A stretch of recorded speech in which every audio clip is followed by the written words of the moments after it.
Saya ke Mas Gun. Mas Gun, Ya, gestur politiknya Pak Jokowi ini kan sebetulnya, koreksi ya, saya, ini sudah ya. tahun lalu sebetulnya, oh akan ada reshuffle, tapi tampaknya memang jadi makin menguat sekarang begitu karena timing yang pas tadi begitu. Kalau iya, ini gestur politik apa yang harus terlihat menurut Anda, atau yang makin menguatkan apakah ini akan ada reshuffle atau tidak menurut Anda, Mas Gun? Dan kalau iya reshuffle gitu, apa yang ingin ditunjukkan sebetulnya? Apa yang kemudian harapan masyarakat ingin dilihat dari reshuffle kali ini, Mas Gun? Iya, saya pikir yang harus dijadikan pesan utama dari perbincangan soal reshuffle kali ini adalah soal komitmen untuk mengakselerasi kerja Kabinet Indonesia Maju di tahun krusial, karena ini kan udah memasuki paruh terakhir dari periode kedua pemerintahan Pak Jokowi. 2 tahun terakhir ini harus terlihat sesuatu ya? Iya, tadi bicara Arya, misalnya Mas Arya bicara soal legacy, bicara soal komitmen, loyalitas, bicara soal capaian. Karena apa? Satu-satunya indikator kesuksesan pemerintah tentu dari indikator-indikator yang bisa diraba oleh publik. Mas Bayu, saya tidak ingin bicara soal reshuffle itu parsial, bicara semata-mata soal siapa, tapi bicara reshuffle itu untuk apa, kan begitu ya? Iya. Dalam bacaan saya ada 4 faktor yang penting dipertimbangkan. Pertama adalah indeks kinerja, itu yang disebut dengan FCR, Finding Conclusion Recommendation.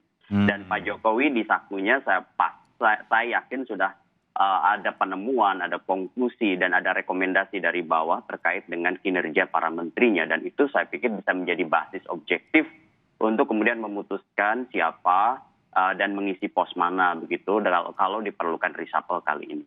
Kemudian yang kedua, jangan diabaikan juga yang disebutkan persepsi tentang kepuasan ya kinerja menteri itu dari halayak. Itu terlihat dari beragam survei-survei publik dan analisis-analisis berbasis faktual yang kemudian dirasakan langsung oleh masyarakat melalui tentu akademisi, surveyor, dan lain-lain. Kemudian yang ketiga itu adalah faktor politis. Itu yang tadi misalnya salah satunya Mas Arya sebut.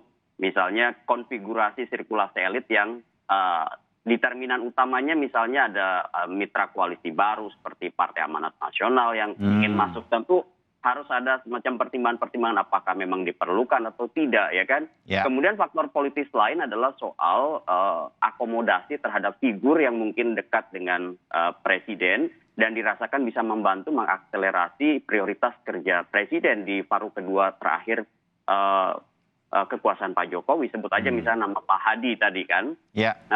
Faktor politis lain yang seringkali menjadi pertimbangan sebenarnya adalah ada kemungkinan di tahun politik itu ada partai yang menjadi the ruling party, mitra koalisi yang mungkin bisa aja balik badan karena misalnya proses konstelasi 2024 kan who knows, misalnya ada partai-partai yang kemudian akhirnya berseberangan dengan skema 2024 dan itu tidak sejalan lagi dengan prioritas kerja presiden begitu. Nah, yang keempat nih faktor yang tidak luput juga harus kemudian kita baca adalah damage control atau pengendalian kerusakan.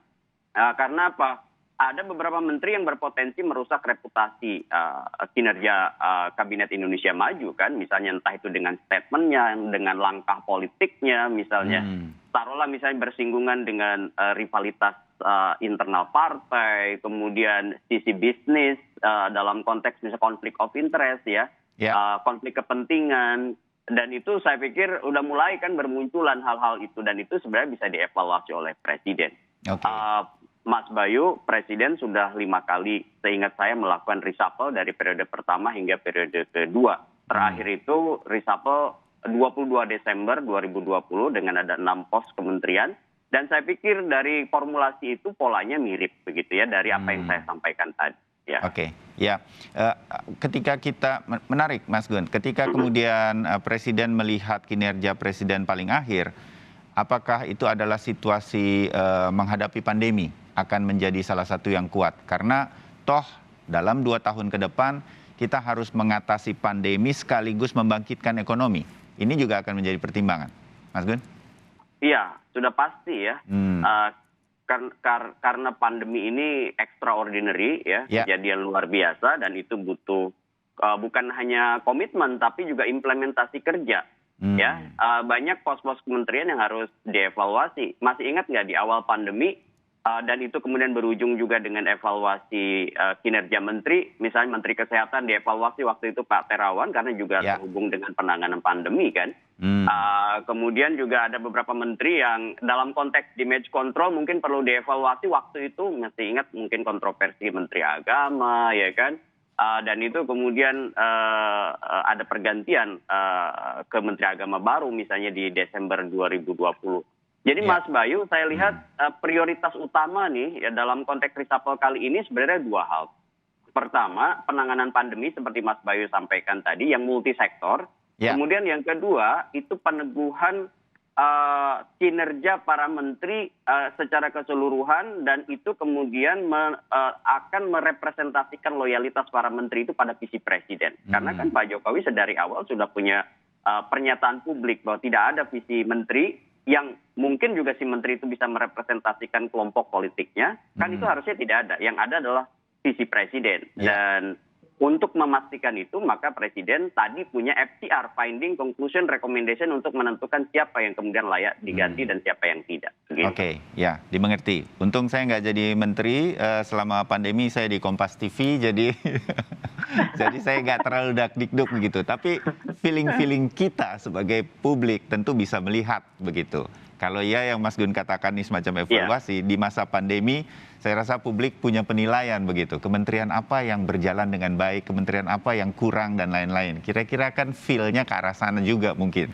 Kira-kira gitu ya Mas Gun. Tadi di analisa Anda mengatakan ada apa yang kemudian salah untuk kemudian diperbaiki dengan mengganti orang. Tapi mengganti orang untuk duduk di kabinet kan nggak mudah juga. Makanya kan ada reshuffle 2 tahun sekali kira-kira begitu biasanya Pak Jokowi. Tapi ini 2 tahun yang terakhir.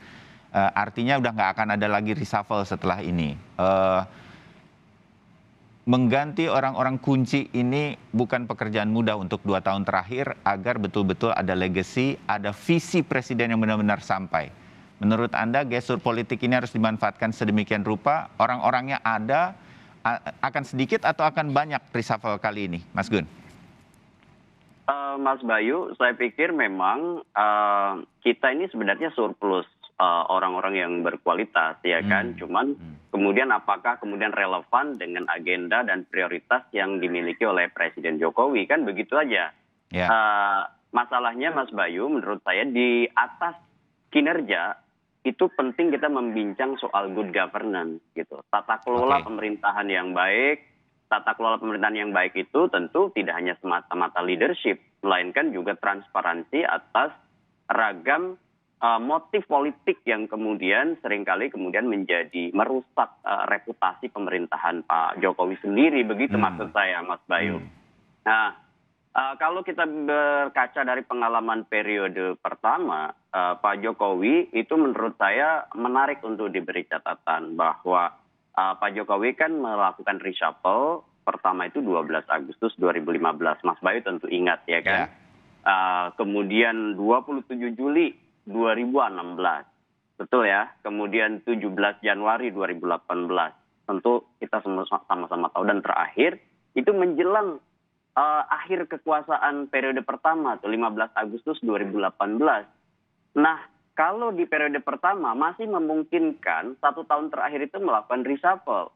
Karena apa? Karena tentu Pak Jokowi sendiri itu masih punya peluang untuk masuk di periode kedua. Tetapi kini menurut saya nggak bisa lagi tuh. Ini adalah fase pertaruhan terakhir periode pemerintahan Pak Jokowi. Kalau mau dilakukan reshuffle, menurut saya memang harus sekarang, begitu.